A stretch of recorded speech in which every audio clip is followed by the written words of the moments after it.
तेजस्विनावधीतमस्तु मा विद्विषावहै।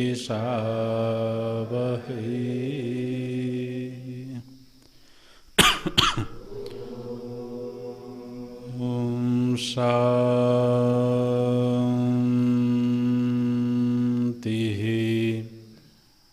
शान्तिः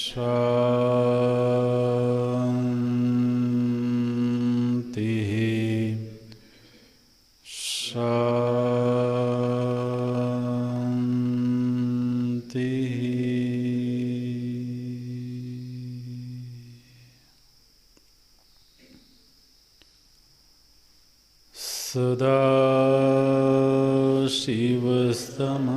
सदाशिवसमारम्भा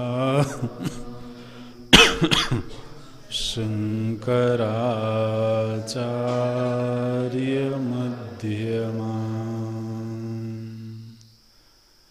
अस्मदाचार्यपर्यन्ताम्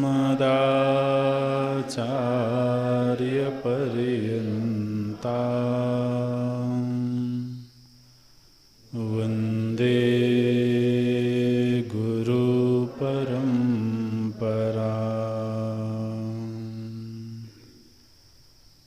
शङ्करं शङ्कराचार्यं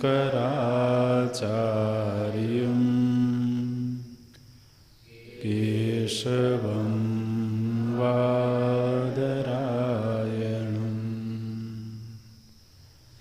सूत्रभाष्यकृतो वन्दे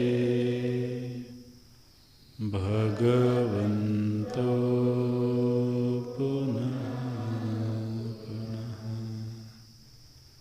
भगवन्तो पुनः पुनः।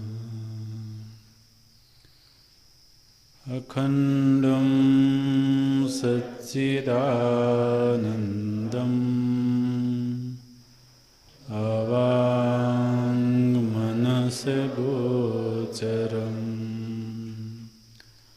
आत्मानम् अखिलाधारम्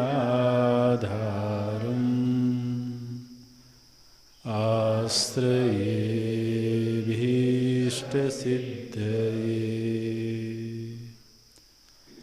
अर्थतोऽप्यद्वयानन्दान् अतीतद्वैतभानितः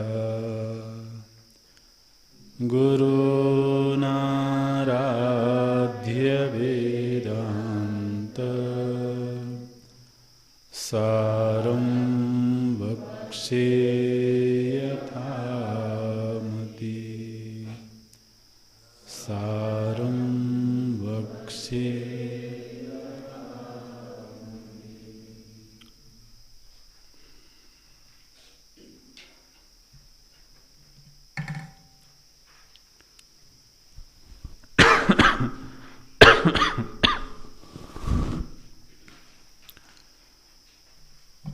अस्य अप्रामाण्यं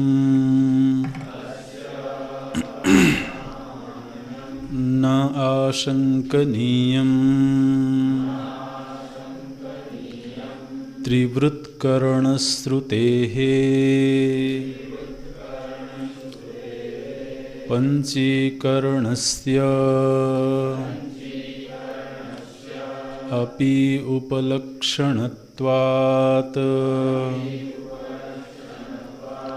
पंचानां पंचात्मकत्वे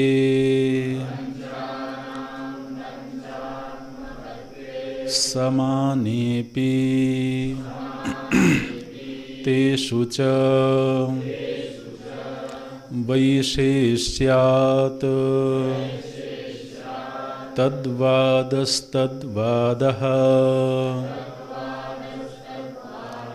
इति न्यायेन आकाशादिव्यपदेशः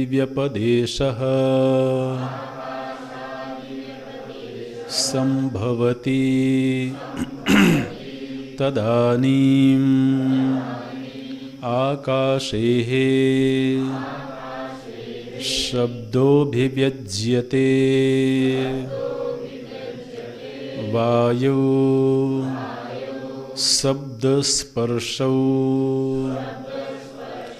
अग्नौ शब्दस्पर्शरूपाणि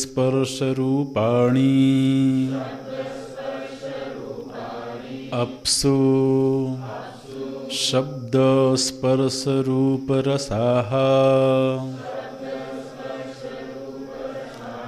पृथिव्यां शब्दस्पर्शरूपरसगन्धाश्च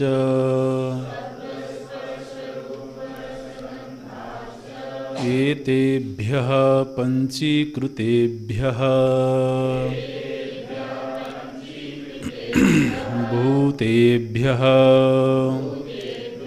भूर्भुवः स्वः महः जनः तपः सत्यम् इति एतन्नामकानाम् उपरि उपरि विद्यमानानाम् अतल वितल सुतल रसातल तलातल महातल पाताल नामकानाम् अधो अधो विद्यमानानाम् लोकानां ब्रह्माण्डस्य तदन्तर्वर्ती चतुर्विधस्थूलशरीराणां तदुचितानाम् अन्नपानादीनां च उत्पत्तिर्भवति चतुर्विध शरीराणि तु जरायुज अंडज उद्भिजः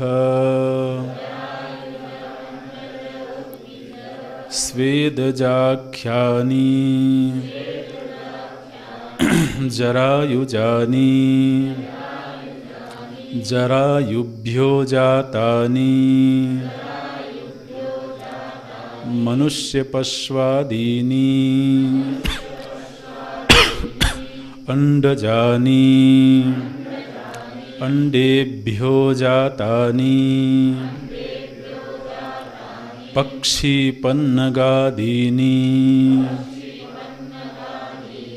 उद्भिज्यानि भूमिम् उद्भिद्य जातानि कक्षवृक्षादीनि स्वेदजानि स्वेदेभ्यो जातानि यूकामशकादीनि यूकामशकादीनि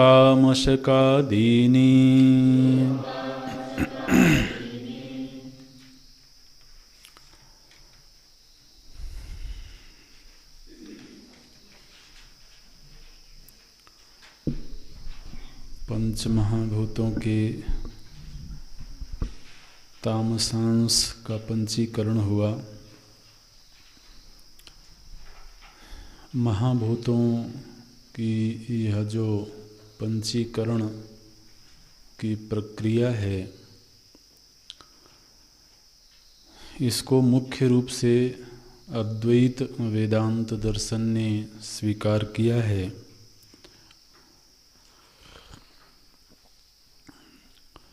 पूर्व की कक्षाओं में हमने चर्चा की थी कि योग और सांख्य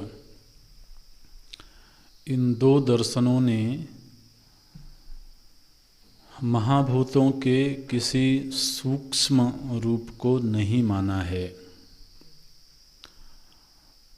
तो उन्होंने ये तो माना कि त्रिगुणात्मक प्रकृति से महाभूतों की उत्पत्ति हुई है, लेकिन ये महाभूत वर्तमान में जिस रूप में उपलब्ध होते हैं उसी रूप में इनकी उत्पत्ति हुई है। इनसे भिन्न कोई और इनका रूप नहीं था। लेकिन वेदांत का यह दृढ़ मत है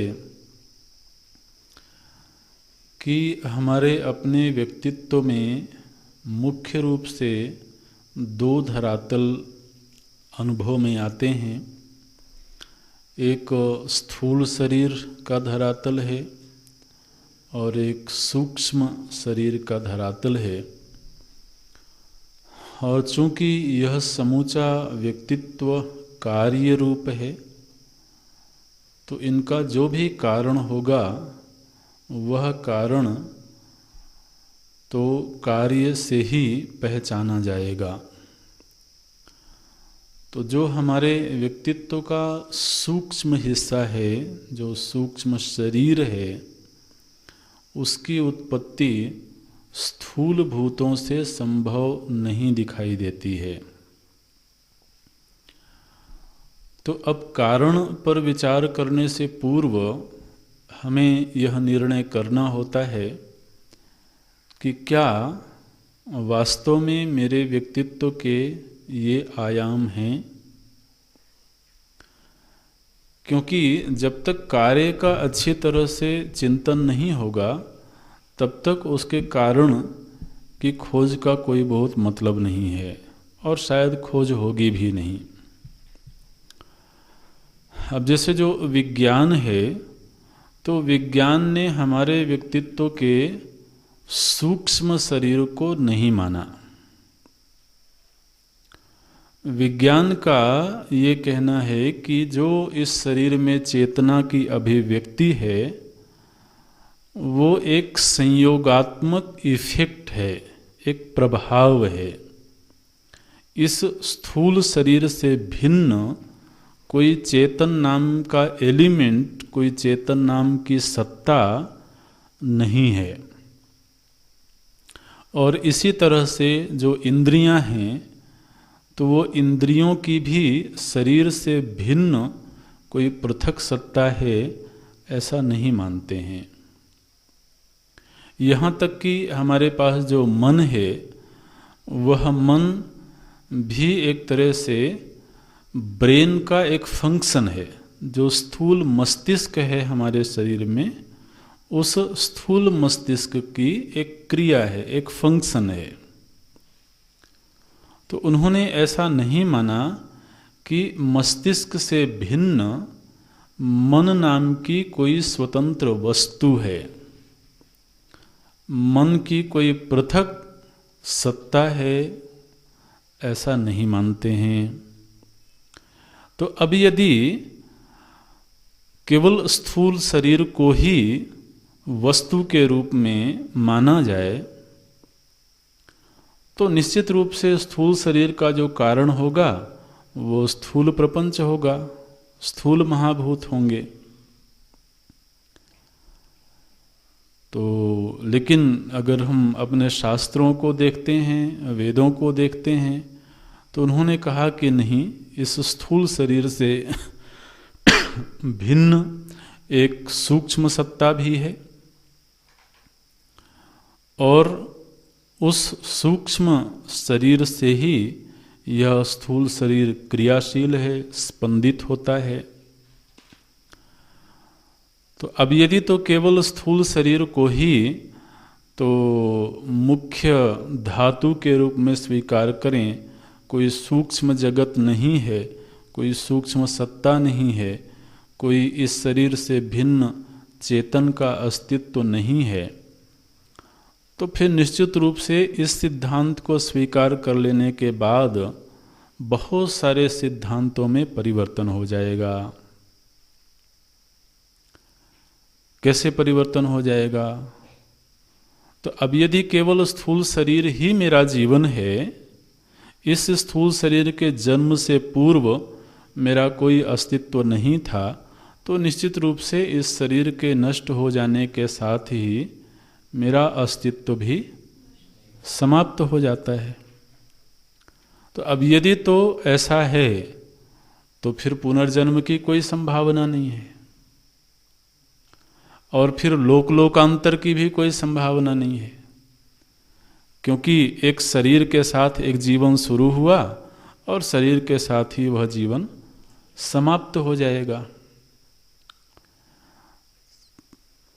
तो महाराज फिर ना तो पुनर्जन्म की चिंता है, ना तो लोक परलोक की चिंता है, ना ही पुण्य पाप आदि की चिंता है ना। ना ही धर्म अधर्म की चिंता है। तो अब इस शरीर को जितना हम फैसिलिटेट कर सकते हैं, जितना सुखमय बना सकते हैं, उतना बनाने का प्रयत्न किया जाए, चाहे भले लोन लेके बनाना पड़े।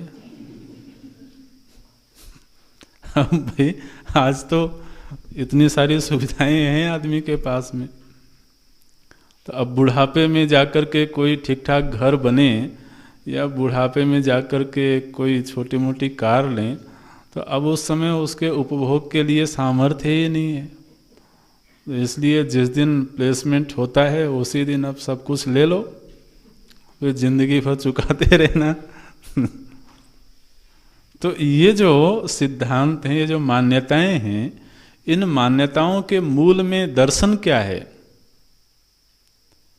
दर्शन यह है कि इस शरीर के साथ ही जीवन शुरू होता है और शरीर के समाप्त होते ही जीवन समाप्त हो जाता है। तो यावत जीवेत सुखम जीवेत, जब तक जीना है सुख से जियो। क्यों इस धर्म कर्म के चक्कर में पड़े हो? इतना अनुष्ठान करना कि सत्कर्म करेंगे, पुण्य आदि का संचय करेंगे तो आगे अच्छे लोग की प्राप्ति होगी, अच्छे देह की प्राप्ति होगी। अरे किधर अच्छे देह की प्राप्ति होगी? अभी जो प्राप्त है उसको तो परेशान कर रहे हो। आप समझते हैं ये जो विचार हैं, ये सारे विचार किसी दर्शन पर खड़े होते हैं, उनके पीछे एक दर्शन होता है, एक सिद्धांत होता है। तो अब विज्ञान तो चलिए वर्तमान चिंतन है, लेकिन ये विचार तो महाराज हमारे चारवाक दार्शनिकों ने पहले ही दे रखा है। तो इस जीवन के साथ ही हमारा अस्तित्व समाप्त हो जाता है। तो अब जबकि केवल स्थूल शरीर ही हमारा जीवन है, हमारा व्यक्तित्व है, तो उस स्थूल शरीर के जो कारण हैं वो चार महाभूत हैं। तो चारवाक दार्शनिकों ने आकाश को कोई महाभूत नहीं माना।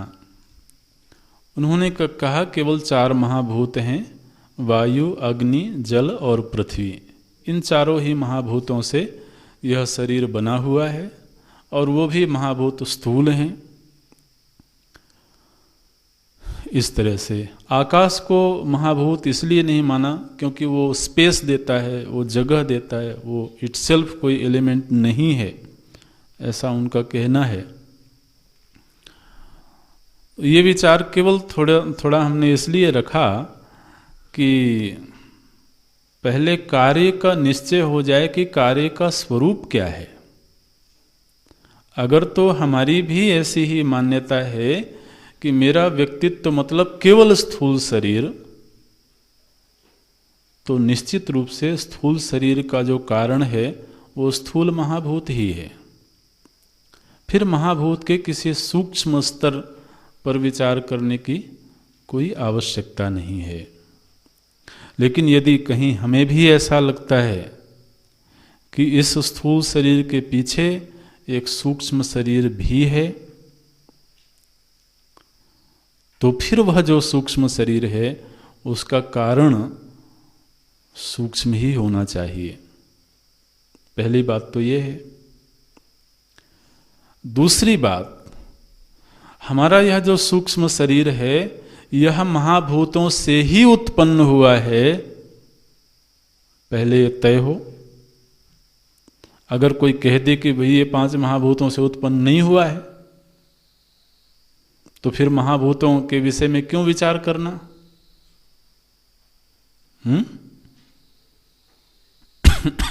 ये प्रश्न समझ में आ रहे हैं कि नहीं आ रहे हैं? उन्हें कारण की तलाश तो तभी हो जब पहले कार्य को अच्छी तरह से समझ लिया जाए। तो अब यदि हमको ऐसा लगता है कि ये सूक्ष्म जो शरीर है स्थूल शरीर से भिन्न है, पहली बात ये। फिर यह जो सूक्ष्म शरीर है यह महाभूतों से ही उत्पन्न हुआ है, तब फिर महाभूतों के विषय में चिंतन होगा। तो सूक्ष्म शरीर महाभूतों से ही उत्पन्न हुआ है, ऐसा कहने में प्रमाण क्या है?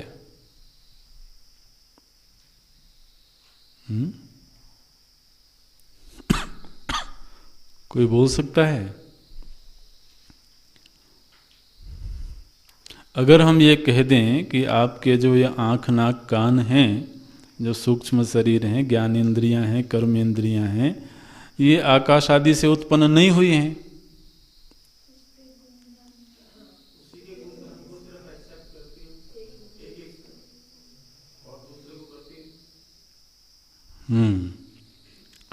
ठीक है। और भी लोग बोलते तो अच्छा लगता। तो प्रत्येक इंद्रिय जिस जिस गुण को ग्रहण करती है वह गुण किसी न किसी महाभूत का है। जैसे कर्ण इंद्रिय शब्द गुण को ग्रहण करती है और यह शब्द आकाश का गुण है, तो इसलिए वो एक परिवार बना। आकाश, आकाश का गुण, उस गुण को ग्रहण करने वाली इंद्रिय और इंद्रिय की सूक्ष्मता और इंद्रिय की ज्ञान शक्ति, ये एक पूरा एक परिवार बना। ज्ञान इंद्रिय कैसी है? ज्ञान इंद्रिय सूक्ष्म है, ज्ञानात्मक है, वह एक ही गुण को ग्रहण कर रही है और उस गुण का जो आश्रय है वो एक महाभूत है। तो इस तरह से जो कर्ण इंद्रिय के परिप्रेक्ष्य में एक पूरा एक परिवार बना। कर्ण इंद्रिय है, उससे ग्रहण किया जाने वाला शब्द गुण है और गुण हमेशा पराश्रित होता है। नित्य परतंत्रत्वात्, गुण की यही परिभाषा है जो नित्य परतंत्र हो। तो गुण हमेशा आकाश के आश्रय में होता है, इसलिए आकाश, आकाश का सात्विक अंश, तो ये एक पूरा परिवार बना। इससे ये तय हुआ कि ये जो इंद्रियां हैं ये आकाश आदि महाभूतों के ही कार्य होने चाहिए और सूक्ष्म हैं तो महाभूतों का एक रूप अवश्य ऐसा होना चाहिए जो सूक्ष्म होवे। और अगर कोई ये कहे कि फिर हम स्थूल नहीं मानते हैं, केवल महाभूतों का सूक्ष्म रूप ही है, ऐसा कहने में क्या दिक्कत है? तो फिर ये कहा जाएगा कि जिस कारण से इंद्रियां उत्पन्न हुई हैं उसी कारण से यह स्थूल शरीर उत्पन्न नहीं हुआ है। क्योंकि अगर स्थूल शरीर भी उसी कारण से उत्पन्न हुआ होता तो यह इंद्रिय गोचर नहीं होता, यह भी सूक्ष्म होता। तो इसलिए इंद्रियों का जो कारण होगा वो पृथक होगा और स्थूल शरीर का जो कारण होगा वो पृथक होगा। पृथक मतलब महाभूतों का एक सूक्ष्म रूप और एक स्थूल रूप, इस तरह से। तो ये तय हो गया कि महाभूतों में अवश्य में वो पंचीकरण हुआ होगा। और देखिए अब यहाँ पर आचार्य बहुत सावधान हैं। तो उन्होंने कहा कि भाई ये तो हमने बात कह दी है, लेकिन कोई योग पढ़ा हुआ विद्यार्थी या कोई सांख्य पढ़ा हुआ विद्यार्थी आके खड़ा हो सकता है और वो कह सकता है कि पंचीकरण की बात तो वेदों में नहीं आती है। तो देखिए वो प्रमाण दे देते हैं, अस्य अप्रामाण्यम न आशंकनीयम। यह जो पंचीकरण की बात हमने की है, इसको तुम अप्रामाणिक मत समझना।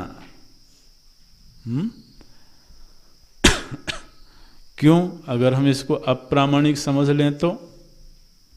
बोले नहीं नहीं, इसमें वेद भी प्रमाण है।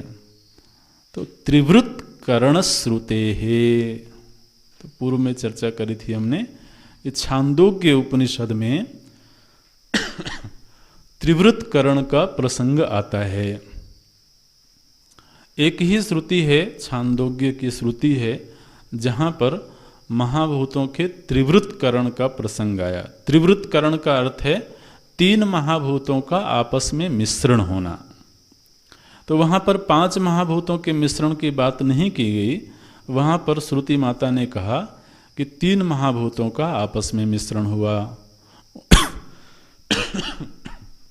वो तीन महाभूत कौन से हैं? तो वो हैं अग्नि, जल और पृथ्वी। तो अग्नि, जल और पृथ्वी के मिलन का प्रसंग छांदोग्य की श्रुति में देखने को मिलता है। तो बोलते हैं त्रिवृत कर्ण श्रुते है। जैसे पांच भूत मिले तो पंचीकरण, तीन भूत मिले तो त्रिवृत कर्ण, इस तरह से। तो त्रिवृत कर्ण श्रुते है। तो फिर आप त्रिवृत कर्ण ही बोलिए, आप पंचीकरण क्यों बोल रहे हो? है ना? तो कहते हैं पंचीकरणस्य अपि उपलक्षणत्वात्। पंचीकरण को भी उपलक्षणा से ले लेना चाहिए। उपलक्षणा से ले लेना चाहिए माने क्या है?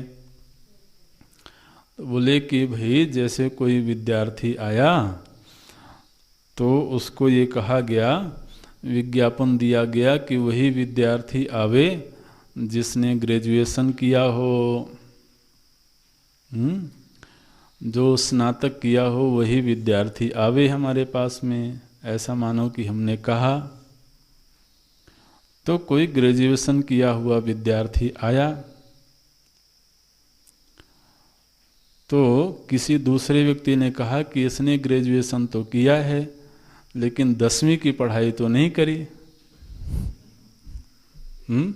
या 12वीं की पढ़ाई तो नहीं की। तो बोले कि नहीं महापुरुष, ये अगर 10वीं नहीं किया होता, 12वीं नहीं किया होता तो ग्रेजुएशन कैसे करता? है ना? तो जब हमने ये कहा कि उसने स्नातक किया है तो इस कथन में ही ये बात सन्निहित है कि उसने 10वीं की पढ़ाई भी करी होगी और 12वीं की पढ़ाई भी की होगी। इसी तरह से जब श्रुति ने त्रिवृत करण कहा तो इसमें ये बात समझ लेनी चाहिए कि इन तीन महाभूतों के पहले जो महाभूत थे, 2 महाभूत, उनका भी मिलन हुआ होगा। है ना? बाद के 3 महाभूतों की चर्चा श्रुति ने की। तो अग्नि, जल और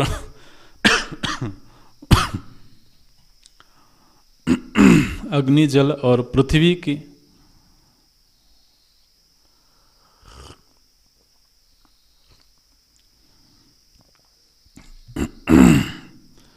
अग्नि, जल और पृथ्वी मिले और अग्नि का कारण रूप जो वायु है वो नहीं मिला, ऐसा कहना तो ठीक नहीं है।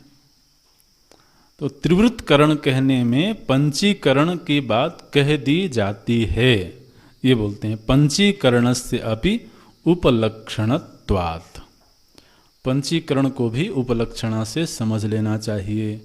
इसलिए यह पंचीकरण की बात श्रुतियों में भी कही गई है। श्रुति परम प्रमाण है, इसलिए उस प्रमाण को उद्धृत कर देते हैं।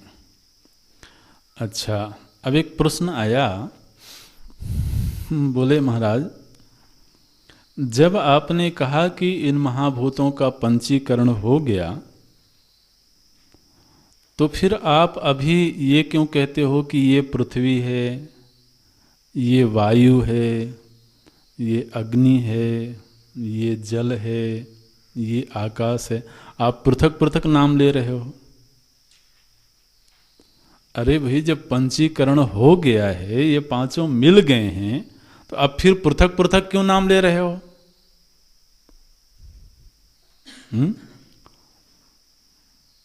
अब दृष्टांत बड़ा अजीब सा आ रहा है, लेकिन चलो देते हैं।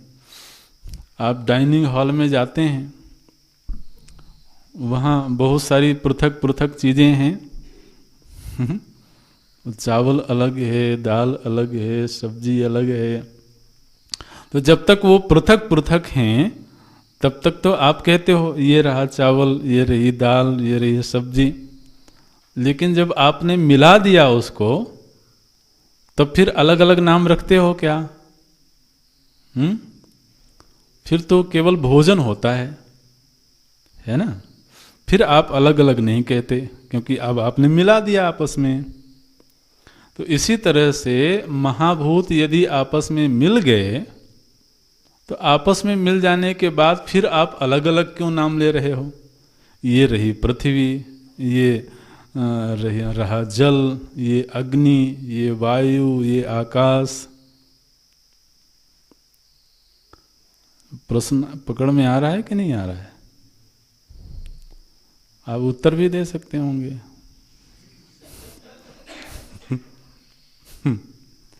देख, हाँ,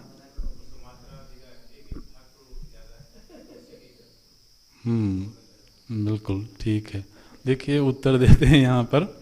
बोलते हैं पंचानाम पंचात्मकत्वे समाने अपि। बोले इन पांचों का पंचीकरण हो जाने के बाद भी, पंचानाम पंचात्मकत्वे, इन पांचों का पंचीकरण हो गया, आपस में पांचों मिल गए, और पांचों जब मिल गए तो समान हो गए। तो पंचानाम पांचात्मकत्वे समाने अपि तेषु च वैशिष्य वैशिष्यात् तद्वादस्तद्वादः इति न्यायेन आकाशादि व्यपदेश संभवति। बोलते हैं कि इन पांचों का आपस में मिलन तो हो गया, लेकिन मिलन हो जाने के बावजूद प्रत्येक महाभूत का आधा हिस्सा तो उसका अपना था ही, है ना? तो इसलिए उस महाभूत की प्रधानता तो रही ही तब भी। जैसे कि पृथ्वी में पांचों महाभूत मिले, ठीक है, लेकिन पांचों महाभूतों के आपस में मिलने पर भी पृथ्वी में पृथ्वी का 50% है ना, और बाकी का जो 50% है उसमें 4 महाभूत हैं। तो 50% पृथ्वी का होने के नाते प्रधानता तो पृथ्वी की ही है, इसलिए उसको पृथ्वी संज्ञा दी जाती है। ये बोलते हैं तेषु च, तेषु मतलब तेषु महाभूतेषु, उन महाभूतों में वैशेष्यात्, प्रत्येक महाभूत की अपनी विशेषता पृथक है। विशेषता माने प्रधानता, आप ऐसे समझ सकते हैं कि प्रत्येक महाभूत की अपनी प्रधानता पृथक है, इसलिए तद्वादस तद्वादः, उसको उसी नाम से पुकारा जाता है। तद्वादस तद्वादः माने उसको उसी नाम से पुकारा जाता है जिसकी प्रधानता होती है।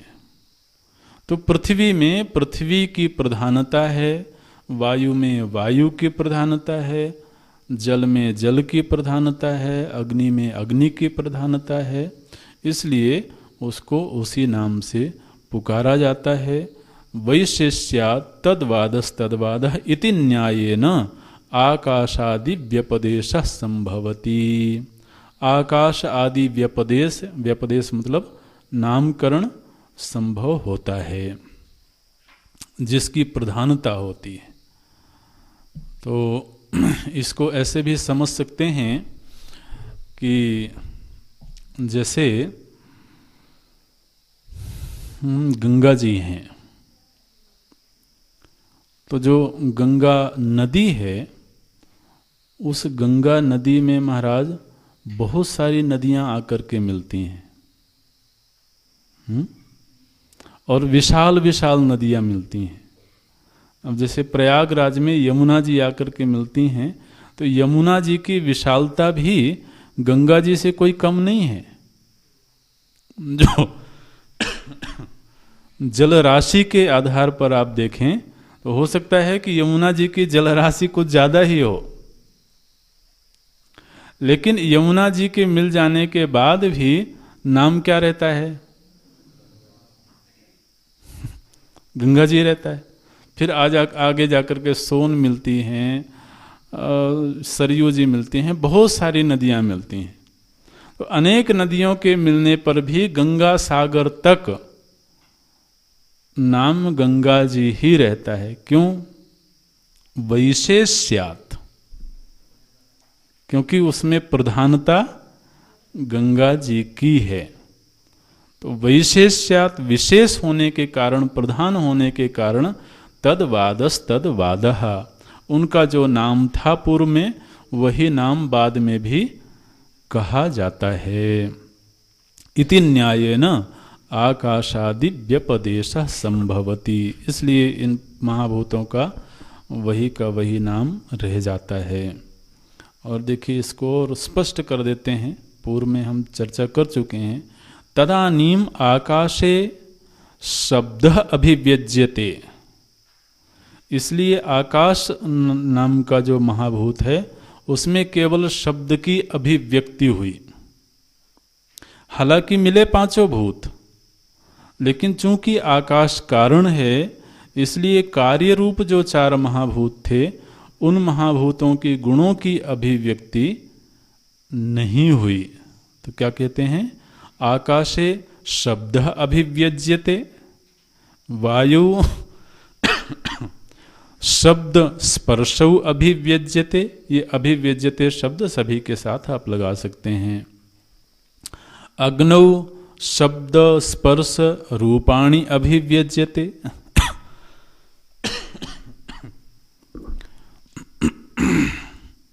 अप्सु, अप्सु मतलब जले, जल में शब्द स्पर्श रूप रसाः अभिव्यज्यते। पृथिव्याम शब्द स्पर्श रूप रस गंधाश्च अभिव्यज्यते। तो महाराज ये जो हमारी पृथ्वी माता हैं, इन्होंने पांचों ही गुणों को अभिव्यक्त किया। पृथ्वी में शब्द भी है, स्पर्श भी है, रूप भी है, रस भी है, गंध भी है। ये हमारी जननी है, इन्होंने पांचों ही गुणों को बड़ी शिद्दत के साथ अभिव्यक्त किया। आकाश ने तो बाकी चार गुणों को छिपा लिया, केवल शब्द को अभिव्यक्त किया। वायु ने शब्द और स्पर्श को अभिव्यक्त किया। तो अब देखिए, जो पूर्व में हमने चर्चा करी कि छांदोग्य उपनिषद में त्रिवृत्तकरण का प्रसंग आया है, तो वहां पंचीकरण का प्रसंग क्यों नहीं आया? अगर श्रुति माता ने त्रिवृत्तकरण की बात की तो पंचीकरण की बात भी कर सकती थी। तो पंचीकरण की बात इसलिए नहीं हुई क्योंकि आकाश और वायु में महाराज रूप नहीं दिखाई देता है। रूप का आरंभ कहाँ से होता है? अग्नि से होता है। और आदमी की आदत पड़ी है रूप के बिना वो किसी को प्रमाण मान ही नहीं पाता है। तो हमारी आपकी कमजोरियों को देखते हुए श्रुति माता ने कहा लाओ मैं 3 के ही मिलन की बात करती हूँ। तो इसलिए उन्होंने केवल अग्नि जल और पृथ्वी के मिलन की बात करी। लेकिन ये अभिव्यक्ति इस तरह से होती है।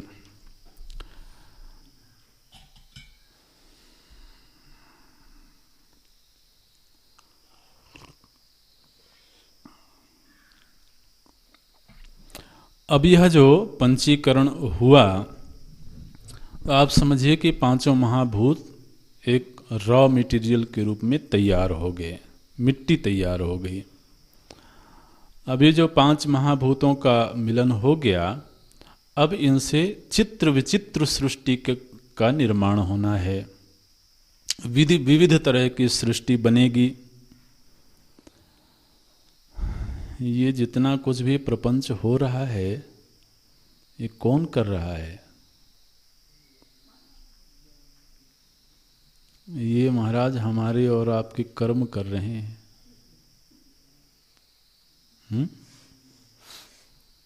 ये जो कुछ भी हो रहा है, चाहे वो आकाश आदि की उत्पत्ति हो रही हो, चाहे आकाश आदि से इंद्रियों की उत्पत्ति हो रही हो, चाहे इनका पंचीकरण हो रहा हो। अब अच्छे खासे महाभूत अलग अलग थे, तन्मात्र थे, महाराज हमारे कर्मों ने उनको मिला दिया आपस में। तो मिलाने का कार्य किसने किया? कर्मों ने ही किया ना। अब देखिए सिद्धांतों में इतना अंतर हो जाता है। हमारा वैदिक सिद्धांत है जो कहता है कि सृष्टि की अभिव्यक्ति से पहले कम से कम 4 चीजों का होना अनिवार्य है। यह जो सृष्टि इस रूप में अभिव्यक्त हुई, इस अभिव्यक्ति से पहले 4 चीजें तो अनिवार्य रूप से थी ही। क्या क्या चीजें थीं? बोले पहले तो ब्रह्म सत्ता का होना अनिवार्य है ना। और फिर जीव का होना जरूरी है। सृष्टि किसके लिए बनेगी? जीव के लिए ही बनेगी। ब्रह्म को क्या पड़ी है सृष्टि की? तो इसलिए सृष्टि की अभिव्यक्ति से पूर्व ब्रह्म का होना भी जरूरी है, जीव का होना भी जरूरी है, और त्रिगुणात्मक अज्ञान का होना जरूरी है। क्योंकि त्रिगुणात्मक अज्ञान से ही महाभूत पैदा होंगे। और चौथी चीज है जीवों के पूर्वकृत कर्म, है ना। तो 4 चीजें तो सृष्टि की अभिव्यक्ति से पहले अवश्यमेव चाहिए। अब इन 4 में से ये जितनी रचना हो रही है, इस रचना में तो जो ब्रह्म है वो तो अधिष्ठान के रूप में है, वो निष्क्रिय है। जो त्रिगुण है वो उपादान कारण के रूप में है। और जो जीव है वो तो महाराज अभी सोया हुआ है। तो अब ये जितना कुछ परिवर्तन हो रहा है, ये परिवर्तन कर कौन रहा है? वो जो चौथी चीज है कर्म, वही ये सारा कुछ कर रही है। तो हमारे आपके कर्मों ने 5 महाभूतों को मिला दिया। 5 महाभूतों का आपस में मिश्रण हो गया, धातु तैयार हो गई। फिर उस धातु में अब आकृतियां बननी चाहिए। तो महाभूतों की जो मिश्रित धातु है उसमें विविध आकृतियां बनी हैं। वो आकृतियां क्या हैं? बोले उन्हीं का नाम है भुवन, उन्हीं का नाम है लोक। तो ये जो 14 लोक बने, ये 14 लोक उसी धातु से बने। तो अब यहाँ पर उन लोकों की चर्चा करते हैं। एतेभ्यः पंचीकृतेभ्यः भूतेभ्यः ये जो पंचीकृत हुए महाभूत हैं, इन्हीं महाभूतों से उत्पत्तिर्भवति। बहुत छोटा सा वाक्य ऐसे बनेगा। अब वो शब्द आपको काफी आगे जाकर के खोजना पड़ेगा, मिल जाए तो अच्छा है। एतेभ्यः पंचीकृतेभ्यः भूतेभ्यः उत्पत्तिर्भवति। उत्पत्तिर्भवति मिला? उत्पत्तिर्भवति, इन्हीं महाभूतों से उत्पत्ति होती है। किसकी उत्पत्ति होती है? तो बोले 7 ऊपर के लोक हैं, 7 नीचे के लोक हैं। इन सभी लोकों में जीव सृष्टि है और जीवों के भोग के लिए भोग्य वस्तुएं हैं। वो देखिए 4 चीजों की उत्पत्ति बता रहे हैं। 4 की बजाय आप 3 भी कर सकते हैं। 14 भुवन, जिनमें से 7 ऊपर 7 नीचे हैं। उन भुवनों में पैदा होने वाली जीव सृष्टि और जीवों के भोग के लिए भोग्य वस्तुएं, अन्नपान आदि। इन तीनों की ही उत्पत्ति तो इन पंचीकृत महाभूतों से होती है। तो ये मोटा विभाग हमने बताया। अब आप देखें यहाँ सभी का नामकरण देते हैं। तो उपरि उपरि विद्यमानानाम लोकानाम, जो ऊपर ऊपर विद्यमान लोक हैं, कौन से लोक हैं? भूः, भुवः, स्वः, महः, जनः, तपः, सत्यम। 7 लोक हो गए। तो महाराज आप जिस लोक में बैठे हो उसको भी इन्होंने ऊपर का लोक ही गिना है। इसलिए प्रसन्न हो जाना जरा। कम से कम नीचे के लोक में नहीं, ऊपर के लोकों में गणना करी है। भूः, भुवः, स्वः, महः, जनः, तपः, सत्यम इति एतत् नामकानाम उपरि उपरि विद्यमानानाम। इन नामों वाले जो ऊपर ऊपर विद्यमान लोक हैं, उपरि उपरि विद्यमानानाम लोकानाम उत्पत्तिर्भवति। ये शब्द मिले आपको? बीच में है लोकानाम। आपको अगर विभाग करना है तो आप ऐसे ऐसे विभाग कर लेंगे। भूः, भुवः, स्वः, महः, जनः, तपः, सत्यम इति तन्नामकानाम उपरि उपरि विद्यमानानाम लोकानाम उत्पत्तिर्भवति। एक ये वाक्य बना। फिर अतल, वितल, सुतल, रसातल, तलातल, महातल, पाताल। पातालानाम अधो अधो विद्यमानानाम लोकानाम। नीचे नीचे जो विद्यमान ये लोक हैं, इन लोकों के नाम हैं अतल, वितल, सुतल, रसातल, तलातल, महातल और पाताल। तो इस तरह से ये 7 नीचे विद्यमान अधो अधो विद्यमानानाम लोकानाम उत्पत्तिर्भवति। तो ये 7 और 7 14 लोक हो गए। और 14 लोकों से युक्त जो ये सृष्टि है, इसको एक ब्रह्मांड बोलते हैं। 14 भुवनात्मक सृष्टि को एक ब्रह्मांड कहते हैं। तो लोकानाम फिर ब्रह्मांडस्य ब्रह्मांडस्य उत्पत्तिर्भवति। फिर दूसरा विभाग है तद अंतर्वर्ती। तद अंतर्वर्ती माने ब्रह्मांड अंतर्वर्ती। ये जो 14 भुवन हैं, इन 14 भुवनों में रहने वाले तद अंतर्वर्ती चतुर्विध स्थूल शरीराणाम। इससे ये संकेत मिलता है कि इन चारों ही भुवनों में जो जीव हैं उनके जो स्थूल शरीर हैं उन स्थूल शरीरों की उत्पत्ति महाभूतों से ही हुई है। तो क्या कहते हैं, तद अंतर्वर्ती इन 14 भुवनों के अंदर रहने वाले चतुर्विध स्थूल शरीराणाम, 4 प्रकार के जो स्थूल शरीर हैं उनकी भी उत्पत्ति इन्हीं महाभूतों से हुई है। ये दूसरा विभाग हो गया। फिर तद उचितानाम अन्नपानादि नाम, और जिस जीव के लिए जो उचित अन्नपान है। देखिए इसमें आचार्य बड़े सावधान हैं, माने सभी जीवों को एक ही तरह का अन्न नहीं चाहिए।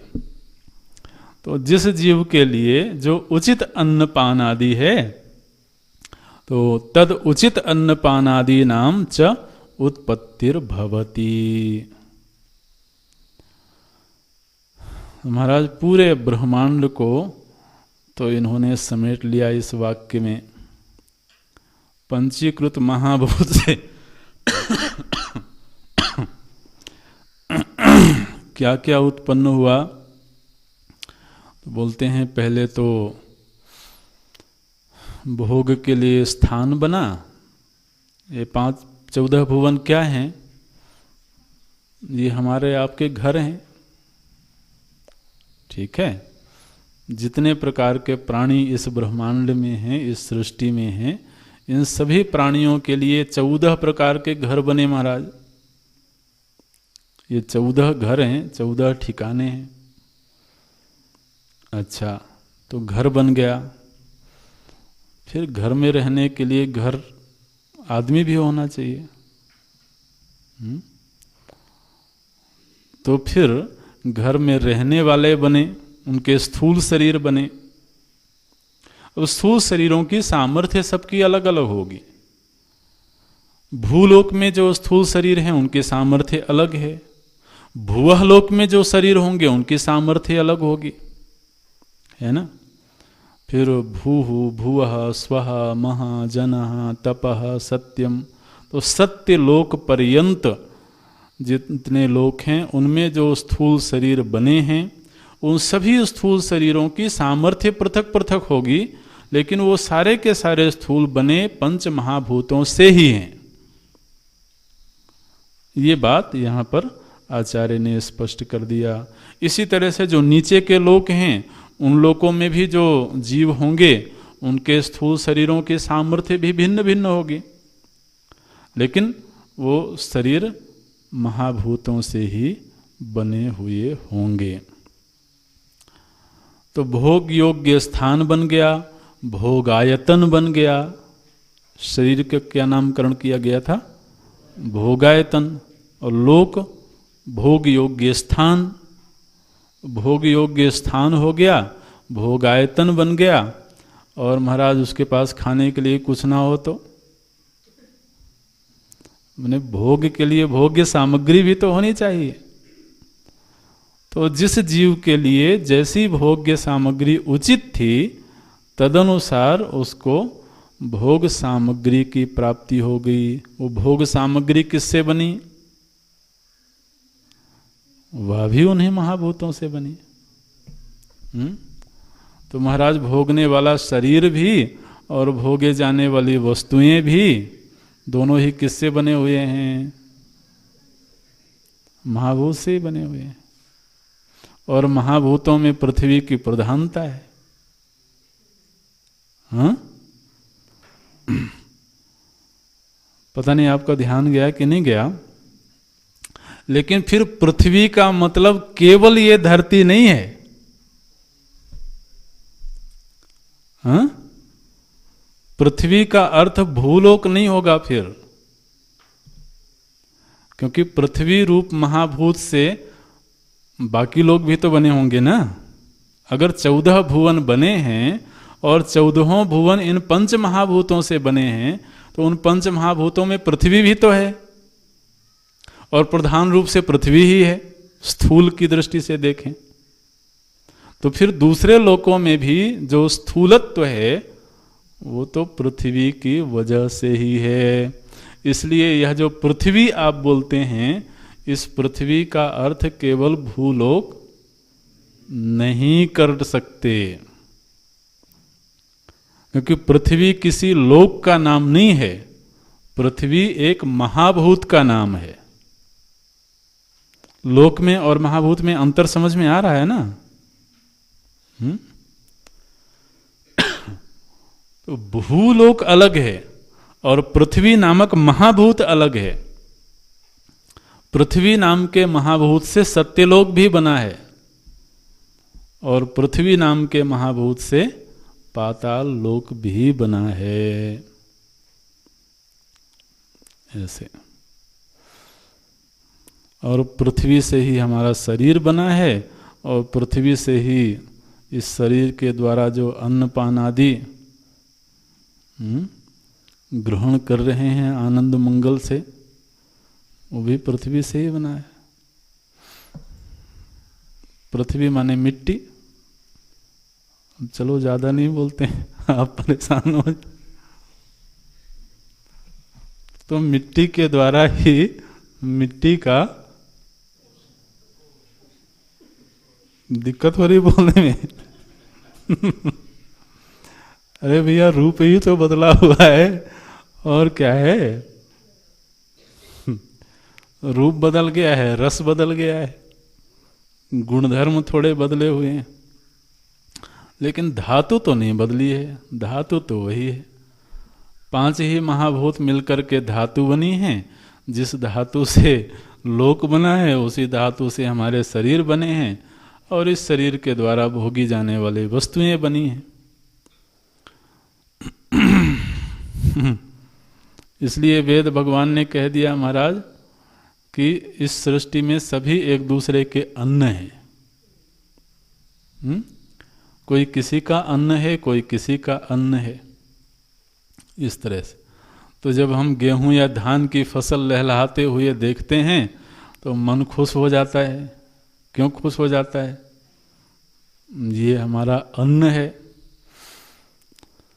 और जब हम लोगों की भीड़ को ऊपर से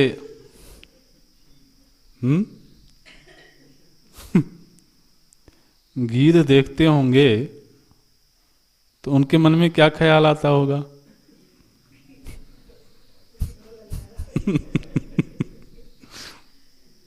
ठीक है ना? तो ये ऐसी ही कहानी है। तो सभी एक दूसरे के अन्न हैं, सभी एक दूसरे के भोग्य हैं।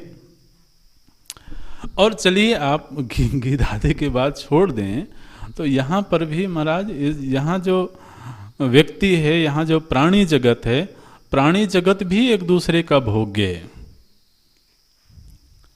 ठीक है ना? और भोग्य का अर्थ केवल मुख से खाना ही नहीं है।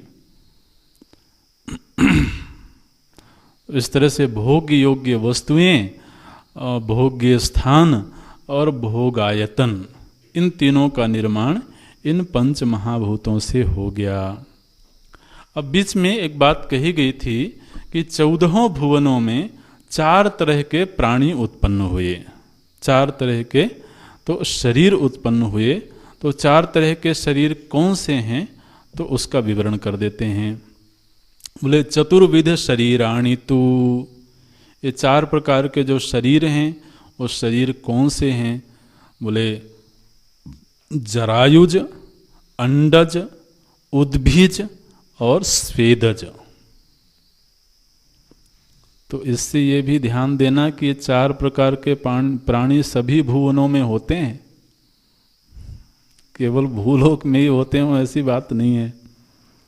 तो जरायुज, अंडज, उद्भिज, स्वेदजाख्यानी, 4 खानी हैं, 4 तरह के उत्पत्ति के प्रक्रियाएं हैं जिनसे मनुष्य, ये समस्त जीवों के शरीर उत्पन्न होते हैं। तो उनमें पहला जरायुज। जरायुज का अर्थ है जो जरायु से उत्पन्न होते हैं। जरायु का अर्थ होता है तो वो जो जेर होती है ना, गर्भ में जो जेर होती है जिसमें शिशु लिपटा होता है उसको जरायु बोलते हैं। तो जरायु से उत्पन्न होने वाला जरायुज, जरायुजानी जरायुभ्यो जातानी, जरायु से उत्पन्न होने वाले कौन? बोले मनुष्य पशुआदीनी, मनुष्य और पशु आदि जो शरीर हैं, ये शरीर पहले गर्भवास करते हैं, गर्भ में ही पलते हैं, बढ़ते हैं और फिर उसी से उत्पन्न होते हैं जब उनका शरीर तैयार हो जाता है। तो शरीर तो भूमिष्ठ होने से पहले तक जरायु में लिपटा हुआ होता है और फिर उसी जरायु को फाड़ करके वो बाहर निकलता है, इसलिए उस शरीर को बोलते हैं जरायुज। फिर एक दूसरी उत्पत्ति की प्रक्रिया है, वो है अंडज। तो अंडज अंडजानी अंडेभ्यो जातानी, अंड से उत्पन्न होने वाले जो प्राणी हैं, प्राणियों का शरीर है, उनको अंडज कहा जाता है। पक्षी पन्नग आदिनी, तो पक्षी और सर्प आदि, सर्प आदि भी अंडे से ही उत्पन्न होते हैं, तो इसलिए पन्नग, पन्नग माने सर्प। तो पक्षी और पन्नग आदि के जो शरीर हैं वो अंडज कहलाते हैं। फिर तीसरी एक उत्पत्ति की प्रक्रिया है जो धरती को फोड़ करके निकलते हैं, उद्भिजानी। उद्भिज, उद्भिज माने होता है भूमिम उद्भिद्य, तो ये बिल्कुल प्रामाणिक व्याख्या हो गई। बोले भूमिम उद्भिद्य जातानी, भूमि को फाड़ करके जो निकलते हैं उनको उद्भिज योनि कहा जाता है। कक्ष वृक्षादीनी, तो जो लता पतंग आदि और जो वृक्ष आदि उत्पन्न होते हैं, ये वृक्ष आदि भी किसी प्राणी के, किसी जीव के शरीर हैं, तो ये शरीर उद्भिज कहलाते हैं, पृथ्वी को फोड़ करके बाहर निकलते हैं। और चौथे हैं स्वेदजानी, जो स्वेदेभ्यो जातानी, जो स्वेद से उत्पन्न होते हैं। स्वेद का अर्थ होता है पसीना आदि से जो उत्पन्न होते हैं, तो स्वेद जानी स्वेदेभ्यो जातानी यूका मशकादीनी। यूका मने होता है जुआ, ये जो आदमी के बालों में, और आदमी ही नहीं और भी दूसरे प्राणियों, बंदरों में भी खूब दिखाई देता है, तो ये सब महाराज पसीने से पैदा होते हैं। और दूसरा मच्छर आदि, तो ये जरूरी नहीं है कि केवल आदमी के पसीने से ही पैदा हों, वो भी सब निकलते तो ऐसे ही हैं। तो यूका मशक आदि, मशक माने मच्छर। तो स्वेदेभ्यो जात स्वेदेभ्यो जातानी यूका मशकादीनी, इसका मतलब है कि मच्छर महाराज दूसरे लोक में भी, इसलिए बहुत चिंता करने की बात नहीं। तो 14 भुवन में ये 4 प्रकार के प्राणियों के शरीर उत्पन्न होते हैं और उनके लिए जो योग्य भोग सामग्री है वो उत्पन्न होती है। ये सारी की सारी जो उत्पत्ति है ये पंच महाभूतों के पंचीकृत रूप से हुई है। तो इस तरह से यहाँ पर स्थूल भूतों की उत्पत्ति का प्रकरण तो पूरा होता है। अब यह जो स्थूल सृष्टि है इसमें भी व्यष्टि और समष्टि का भी भाग है, जिसका वर्णन आगे करते हैं और अगली कक्षा में देखेंगे। ओम पूर्णमदः पूर्णमिदं पूर्ण